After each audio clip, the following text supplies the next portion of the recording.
தேவ பலனினாலே, தேவனுடைய பலத்தினாலே பெற்றுக்கொள்ள வேண்டிய அத்தனை ஆசீர்வாதங்களை நீங்கள் பெற்றுக்கொள்ள போகிறீர்கள். உங்களுடைய கடன் பிரச்சனைகளை, உங்களுடைய வியாதி பிரச்சனைகளை, உங்களுடைய குடும்ப பிரச்சனைகளை நீக்குவதற்காக இயேசு கிறிஸ்துவையே உங்களுக்குள்ளே தேவ பலனாக வச்சிட்டார். தேவ கிருபையை சத்தியத்தின்படி அறிந்து கொண்ட நாள் முதல் தேவனுடைய பலன், தேவனுடைய ஆற்றல், தேவனுடைய ஆசீர்வாதங்கள் உங்களை தானாகவே சூழ்ந்து கொள்ளுகிறது.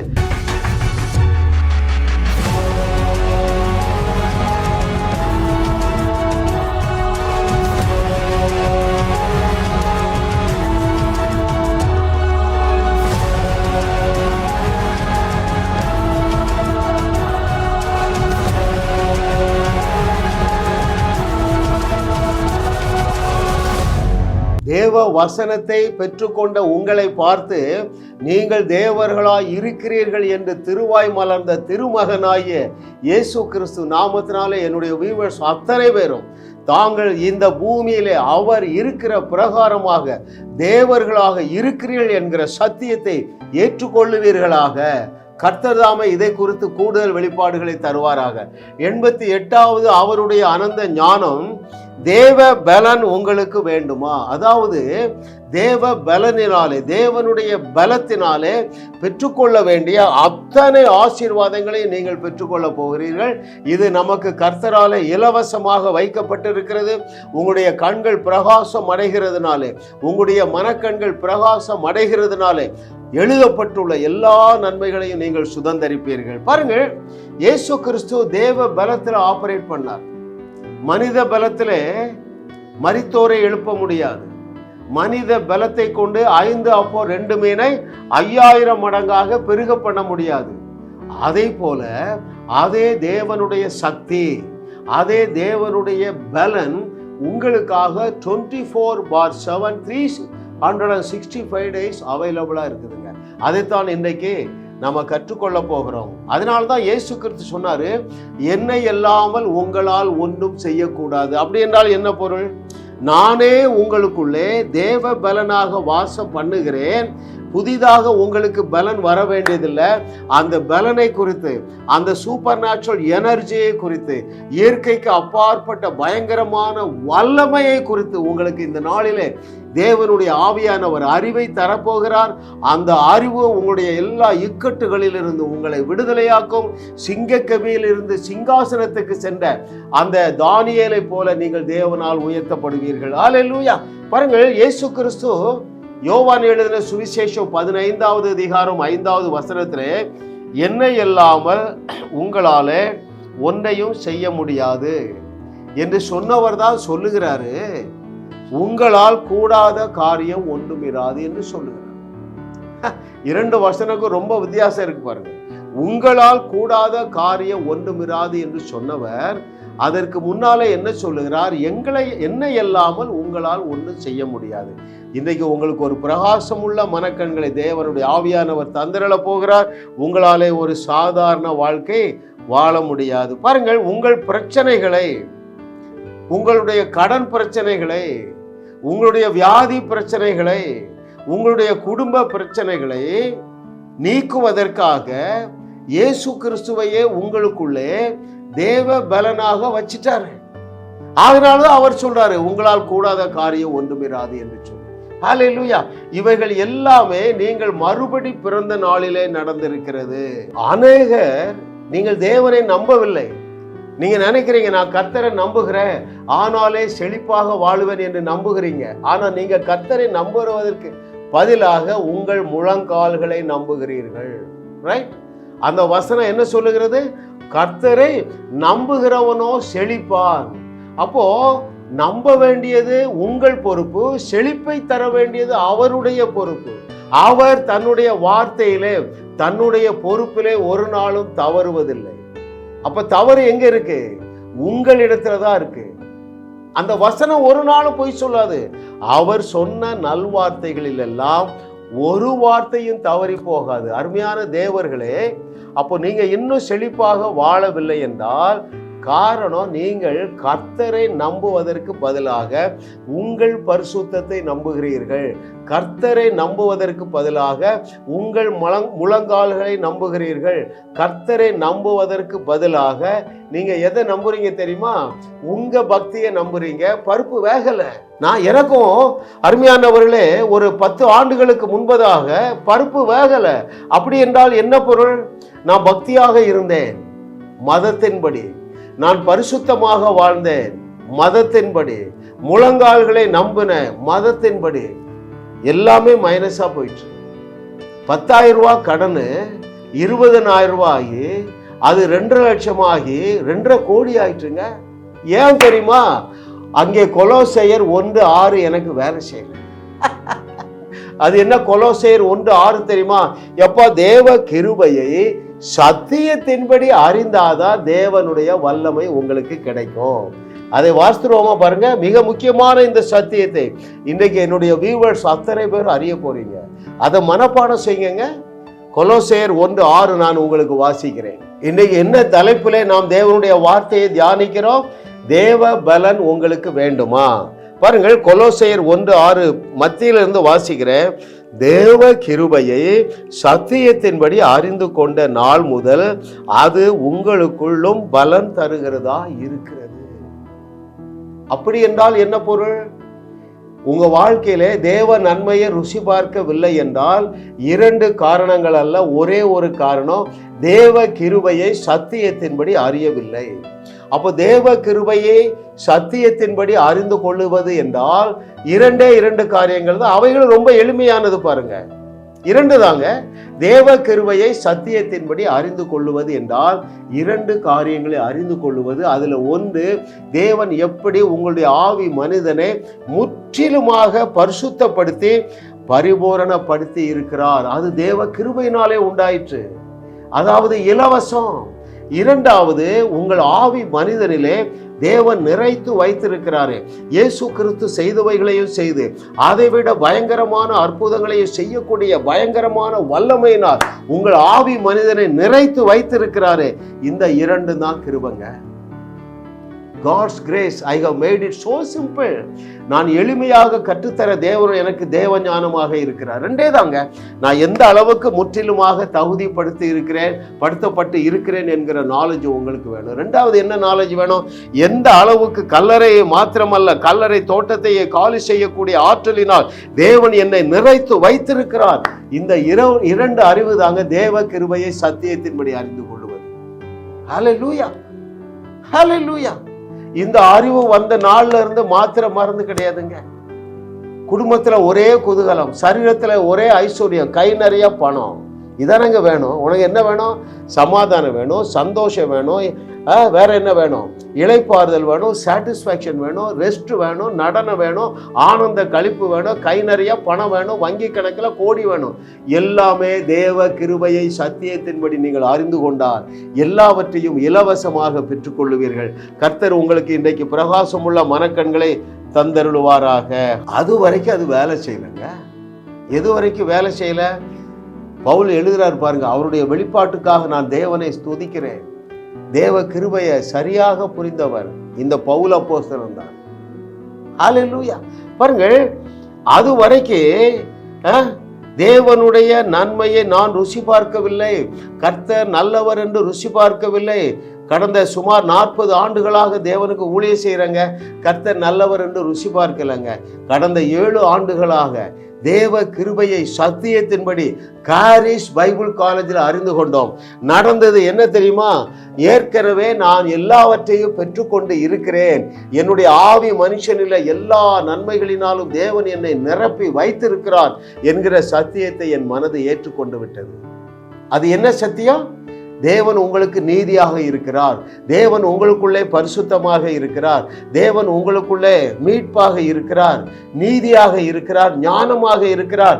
ஏற்கனவே நான் பெற்றுக்கொண்டேன் என்கிற சத்தியத்தை அறிஞ்சோம் பாருங்க. அற்புதங்களுக்கு அளவே இல்லை. கண் சிமிட்டுவது போல அற்புதம், தண்ணீரை போல அற்புதம். அந்த வாழ்க்கைக்கு நான் உங்களை அழைக்கிறேன். அருமையான தேவர்களே, அது இலவசமானது. தேவ பலனை நீங்கள் பெற்று அனுபவிப்பதற்கு தேவன் உங்களை முற்றிலுமாக தகுதியாக்க அவரையே உங்களுக்கு தகுதியாக்கி விட்டார்.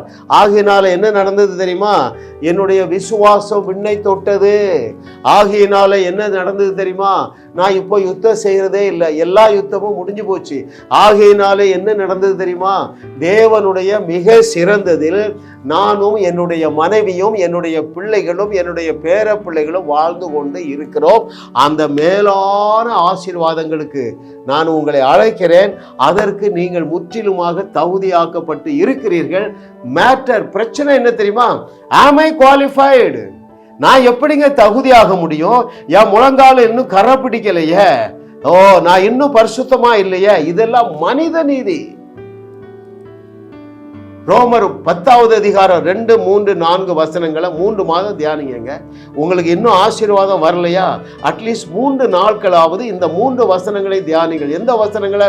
ரோமர் 10வது அதிகாரம் 2, 3, 4வது வசனங்களை தியானிங்க. குப்பையை உள்ள ஏற்ற மாட்டீங்க. மனித நீதியை நீங்கள் ஏற்றுக்கொள்ள மாட்டீர்கள். மனித பலனை ஏற்றுக்கொள்ள மாட்டீர்கள். மனித பரிசுத்தத்தை ஏற்றுக்கொள்ள மாட்டீர்கள். அவைகளுக்கு பவுல் மனித நீதியை பிரசங்கிக்கிறவர்களுக்கு ஒரு பெயர் கொடுத்திருக்கிறார். என்ன தெரியுமா? வேத புரட்டர்கள். வேதத்தை புரட்டி மனித நீதியை இன்சிஸ்ட் பண்ணுற அத்தனை பேர் வேத புரட்டர்கள். இயேசு கிறிஸ்து என்ன பேர் கொடுத்தார் தெரியுமா? அவனும் வாழ மாட்டான், சபையில் உள்ள மக்களையும் வாழ விட மாட்டான். குருடருக்கு வழிகாட்டுகிற குருடர்கள். ஜாஸ் மினிஸ்ட்ரிஸ் என்ன பேர் கொடுத்திருக்கேன் தெரியுமா? உங்களுக்கு மனித நீதியை போதிக்கிற நபர்கள் உங்களுடைய விசுவாசமாகிய கப்பலை நாசப்படுத்துகிறபடினாலே அவர்களுக்கு பிசாசின் ஏஜென்ட்டுகள் என்று பெயர் கொடுத்திருக்கிறோம். நம்முடைய தேவன் அநேக வாக்குத்தத்தங்களை கொடுத்திருக்கிறார். நீங்கள் அவைகளிலே அநேக ஆசீர்வாதங்களை சுதந்திரிக்கவில்லை. என்னுடைய நாலேஜ் படி நல்ல கிறிஸ்தவர்கள், நல்ல விசுவாசிகளிலே மோர் தென் 90% கர்த்தர் நல்லவர்னு ருசி பார்க்கல, பரிதாபமாக வாழ்ந்துட்டு இருக்கீங்க. ஏன் தெரியுமா? மனித நீதியை போதிக்கிற பிரசங்கத்தை தேவைக்கு அதிகமாக உள்ள ஏற்றிட்டீங்க. நீங்க என்ன நினைக்கிறீங்க? நான் இன்னும் என்ன செய்யணும்? என் தேவனை பிரியப்படுத்த நான் என்ன செய்யணும்? குட் நியூஸ் என்ன தெரியுமா? எப்பா யுத்தம் முடிஞ்சிட்டுப்பா, the war is over. நீங்கள் தேவனை பிரியப்படுத்துகிற அளவுக்கு நீங்கள் முற்றிலுமாக தகுதியாக்கப்பட்டு இருக்கிறீர்கள். உங்களுடைய ஆவி மனிதனை தான் தேவன் பார்த்து அதை குறித்து திருப்தியா இருக்கார்ப்பா. He is so pleased with you because he has chosen him to be his children. எப்படி அந்த ஐஸ்வர்யவான் 2வது மகன் இளைய குமாரன் அவ்வளவு அக்கிரமம் பண்ண பிறகும் அவனுடைய அன்பு மாறவில்லை. எப்ப அது அவருடைய பிள்ளை. மூத்த குமாரனும் அவருடைய பிள்ளைதான், இளைய குமாரனும் அவருடைய பிள்ளைதான். எனவே அவருடைய அன்பு மாறவே மாறாது என்பதை விளக்குவதற்காக அந்த ஸ்டோரியை என்ன அழகா சொல்றாரு. ரைட்? அப்பாவுடைய அன்பை சந்தேகிக்காதீங்க. நீங்கள் ஏன் சந்தேகிக்கிறீர்கள் தெரியுமா? மனித நீதியை போதிக்கிற பிரசங்கத்தை கேட்கிறீங்க. தேவன் அதிலே பிரியப்படுகிற தேவன் அல்ல. உங்களுடைய முழங்காலினாலும் உங்களுடைய பக்தியினாலும் உங்களுடைய பரிசுத்தத்தினாலும் தேவனை பிரியப்படுத்த முடியும் என்றால் அவர் சிலுவைக்கே போயிருக்க மாட்டார. உங்களுடைய பக்தியினாலோ உங்களுடைய பரிசுத்தத்தினாலோ உங்களுடைய முழங்காலினாலோ தேவனை பிரியப்படுத்தும் என்று நீங்கள் நம்புவீர்கள் என்றால் சிலுவையை அவமாக்குகிறீர்கள். அதை வைத்துக்கொண்டு 1% கூட நீங்கள் தகுதி அடைய முடியாது. உங்களாலே அதனாலே 1% தகுதி அடைய முடியும் என்றால் தேவன் சிலுவைக்கு போயிருக்க மாட்டாருங்க. ரைட்? ஹல்லேலூயா. ஐயா, he has made everything simple. He has made everything free. உனக்கு வேண்டிய நீதி ஃப்ரீ, உனக்கு வேண்டிய பரிசுத்தம் ஃப்ரீ. ஆனால் அதற்காக அவர் மிகவும் பிரயாசப்பட்டு இருக்கிறார். விலைக்கிரையை செலுத்தி இருக்காருங்க. எந்த விலைக்கிரையும்?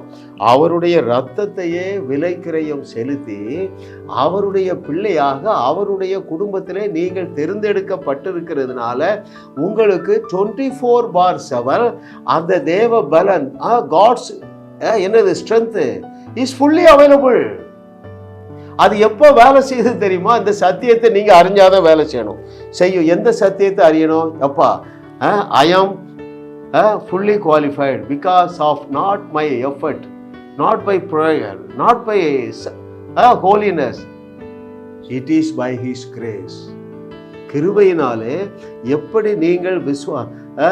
எப்படி நீங்கள் தேவனுடைய பிள்ளையானீர்களோ, கிருபையினாலே விசுவாசத்தை கொண்டு நீங்க ரட்சிக்கப்பட்டீங்க. அதே போல கிருபையினாலே உங்கள் விசுவாசத்தை கொண்டு நீங்கள் தேவ நீதிமான்கள் ஆக்கப்பட்டு இருக்கிறீர்கள். அதுதான் பவுல் எழுதுறாரு பாருங்க. தேவ கிருபையை சத்தியத்தின்படி அறிஞ்சா நீங்க ஆசீர்வாதமா இருப்பீங்கப்பா. என்னுடைய 65 வயது வரைக்கும் நான் அறியலைங்க.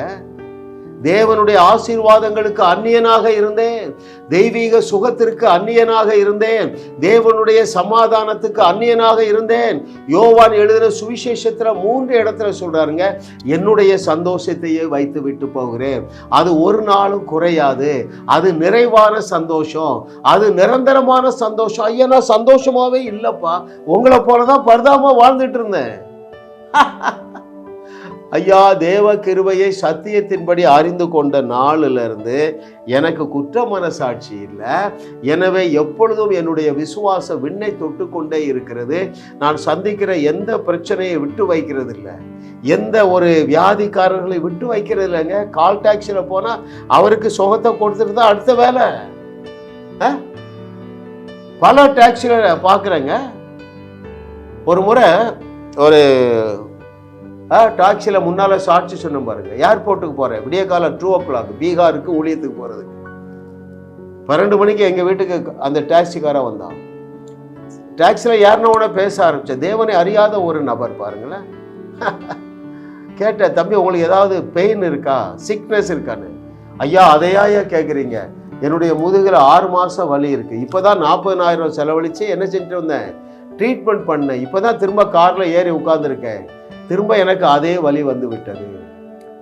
நான் தேவனுக்கு கீழ்ப்படிஞ்சேன். தேவனுடைய வார்த்தையை விசுவாசிக்கிறதுனால கீழ்ப்படிஞ்சேன். தேவனுடைய வார்த்தை என்ன சொல்லுகிறது? விசுவாசிக்கிறவர்களா நடக்கிற அடையாளங்கள் ஆவன. வியாதியஸ்தர்கள் மேல் கைகளை வைப்பீர்கள், அப்பொழுது அவர்கள் கைதானே வைக்கணும். ஷோல்டர்ல கை வச்ச பாருங்க, தம்பி இப்ப செக் பண்ணுங்க. என்ன லேசா அசைச்சு பார்த்துட்டு, சார் போயிட்டு சார். ஏன் தம்பி வெயிட்டுப்பா, காரை ஒதுக்கி விட்டு செக் பண்ணுன. ஒதுக்கி விட்டு செக் பண்ணாங்க, வலியை காணும். ஏன்? I am fully empowered to perform miracles like Jesus because of his grace என்கிற ட்ரூத் என் மைண்ட் ஏற்றுக்கொண்டதுங்க.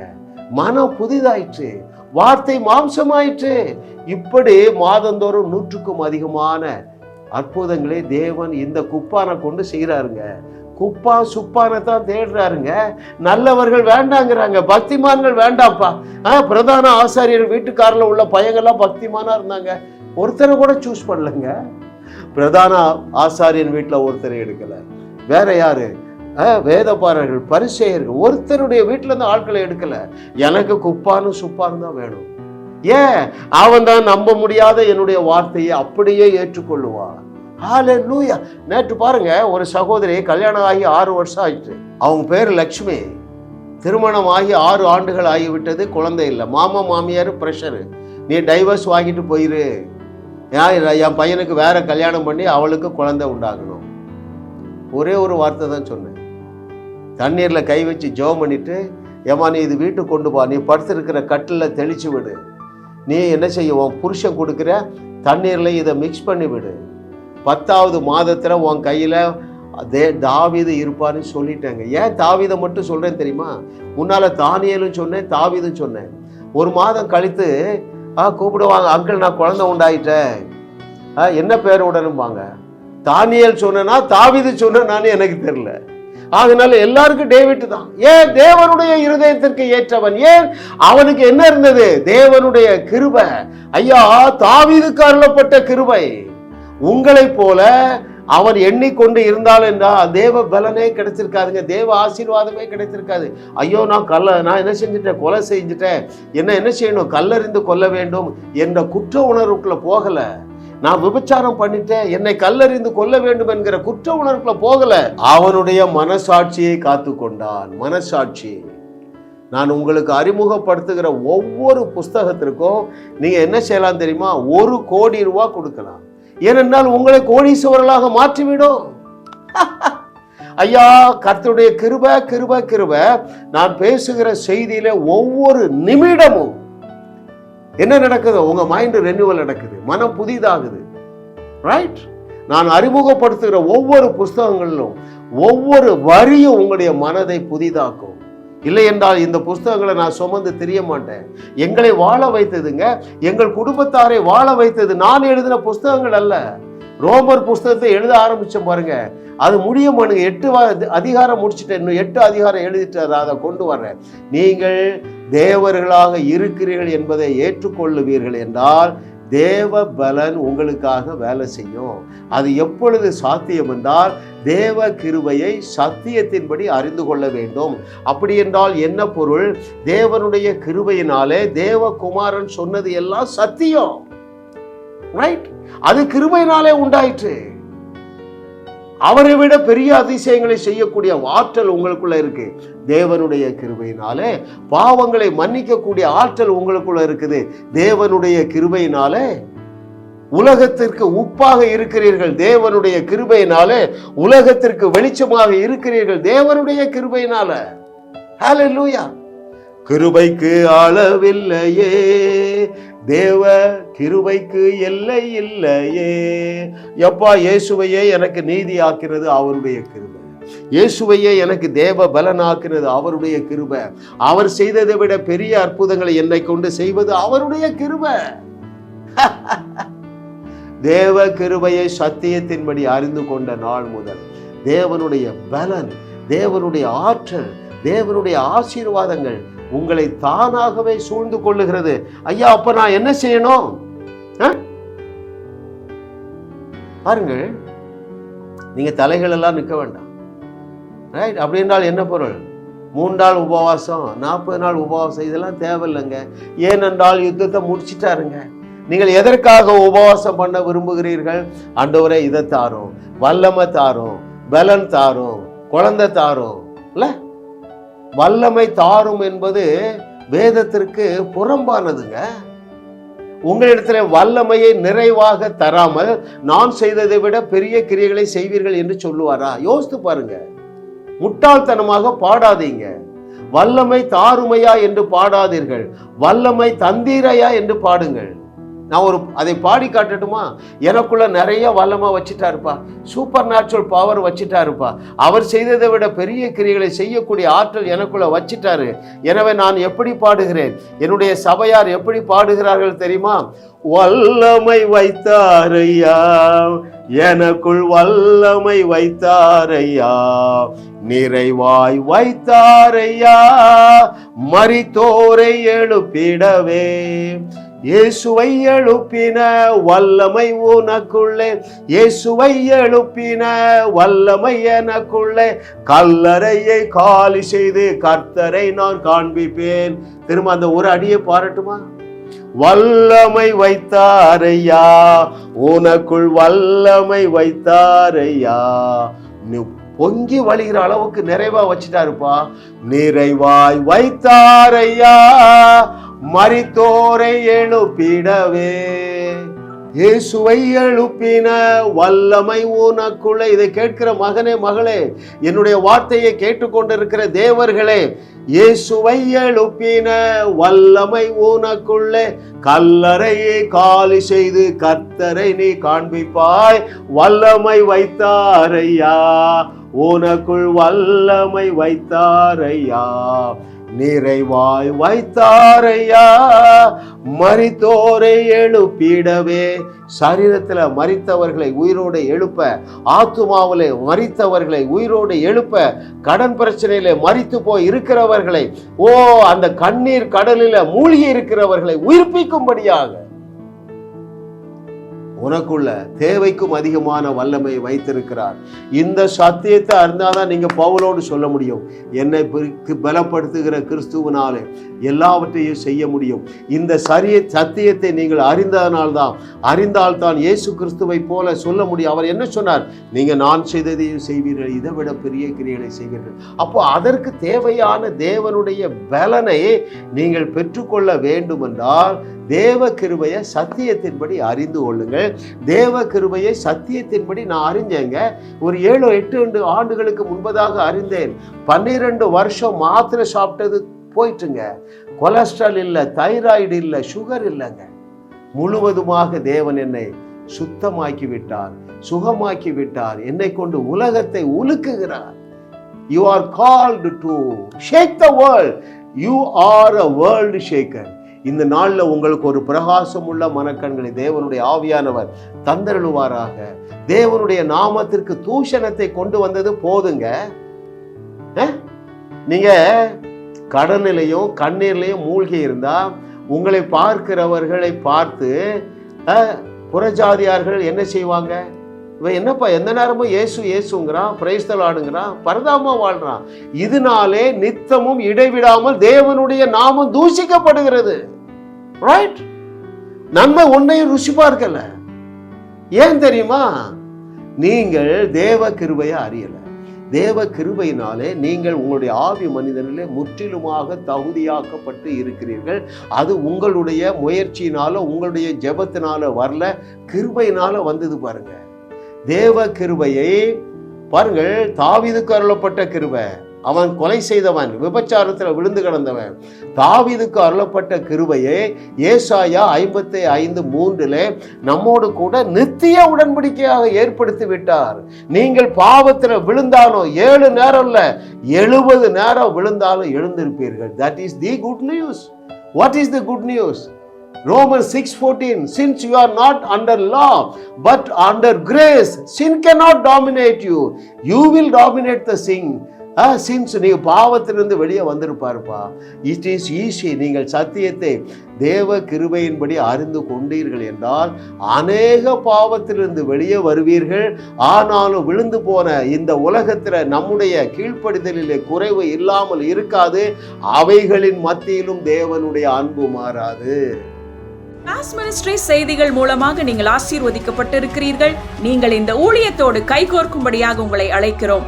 நீங்கள் காணிக்கை விதைக்கக்கூடிய நல்ல நிலமாக ஜாஸ் மினிஸ்ட்ரீஸ் இருக்கிறது. விசுவாசத்தோடு உற்சாகமாக பெருக விதையுங்கள். தேவன் உங்களை 1000 மடங்கு பெருக செய்வார். வாரந்தோறும் சென்னை முகப்பேரில் நடைபெறும் கிங்ஸ் அண்ட் குயின்ஸ் அசம்பிளி ஞாயிறு ஆராதனைக்கு அன்புடன் அழைக்கிறோம். சத்தியத்தை சரியாக அறிந்து வெற்றி வாழ்க்கை வாழுவீர்கள். சென்னையில் உள்ள உங்கள் நண்பர்கள், உறவினர்களையும் 3 மாதங்கள் தொடர்ந்து வரும்படியாக உற்சாகப்படுத்துங்கள். முற்றிலும் ஜெயமான வாழ்க்கை வாழுவார்கள். உங்களையும் வாழ வைத்து உங்கள் மூலம் உலகத்தையும் வாழ வைக்கவே தேவன் எங்களை கிருபையாக அழைத்துள்ளார். விடுதலை பெறவும் சுகத்தை அனுபவிக்கவும் தொலைபேசியில் எங்களோடு தொடர்பு கொள்ளுங்கள். ஜாஸ் மினிஸ்ட்ரீஸ் யூடியூப் சேனலில் தொடர்ந்து செய்திகளை கேளுங்கள். சப்ஸ்கிரைப் செய்யுங்கள். வீடியோக்களை லைக் செய்து பலரோடு பகிர்ந்து கொள்ளுங்கள். அவர்களும் ஆசீர்வதிக்கப்படட்டும்.